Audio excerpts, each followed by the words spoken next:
Let's dive into that incredible feeling, the one I'm talking about, where you're so locked into what you're doing that everything else just melts away. Right? Think about it. Maybe you were deep into a creative project, or maybe you were just having an amazing conversation. You look at the clock and whoa, hours have just vanished. It felt like minutes. Well, that amazing state actually has a name. It's called flow. And it's this incredible cocktail of intense focus, a sense of pure enjoyment, and yeah, that weird feeling where time just doesn't seem to exist. It's when the thing you're doing becomes its own reward. So, the big question is, how do we get there? How do we find more flow in our lives? Well, the whole journey starts with understanding one of our mind's most powerful and most limited resources. Researchers have this great way of describing our attention. They call it psychic energy. I love that. Think of it like a spotlight. You only have so much power for that light, and you can either point it, focusing all its strength on one specific thing, or you can let it get scattered all over the place. And here's why this is so important. Being able to aim that spotlight of psychic energy wherever you want, that isn't just some party trick. It's the absolute key to controlling your own experience. People who master this don't just get more done, they genuinely seem to enjoy life a whole lot more. Okay, so this brings us to a constant battle that's happening inside our minds. It's basically a tug of war for that psychic energy, a fight between order and chaos. So on one side, you've got what's called psychic entropy. This is just mental chaos. It's when your mind is a storm of anxiety, fear, worry. Your psychic energy is all over the place. It's totally ineffective. But on the other side, you've got flow, and that's pure order. Your attention is laser focused on your goals, and everything feels clear, crisp, and almost effortless. So how do we escape that chaos and find this amazing state of order? Well, lucky for us, there's actually a map that shows us exactly how to get there. And what's so cool about this is how simple it really is. The secret to getting into flow, it's all about finding that perfect, delicate balance between how hard a task is and how good you are at it. Let's break this down because it's so powerful. If a task is way too hard for you, you're just going to feel anxious, right?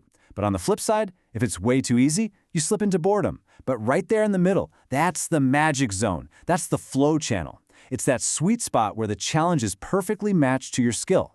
And that's where the growth and the joy happens. Now, staying in that channel requires a little shift in our thinking, a change in why we're even doing the thing in the first place. This brings us to this awesome concept of an autotelic experience. It sounds kind of academic, but it's super simple. The word comes from two Greek words, auto, meaning self, and telos, meaning goal. So an autotelic activity is one that is its own goal. The reward isn't something you get at the end. The reward is the doing. Look, the why behind what you do changes everything. For example, you could play the stock market just to make a buck. That's external motivation. Or you could play it for the sheer thrill of testing your theories and skills. That's autotelic. The action is exactly the same, but the internal experience, where that psychic energy is focused, is worlds apart. But here is a super important word of caution. Like any powerful energy, flow can be misused. It's actually possible to get addicted to a flow state, chasing that feeling at the expense of everything else in your life. It's an incredible tool for sure, but we have to be really mindful about how we use it. Now, here's the really exciting part.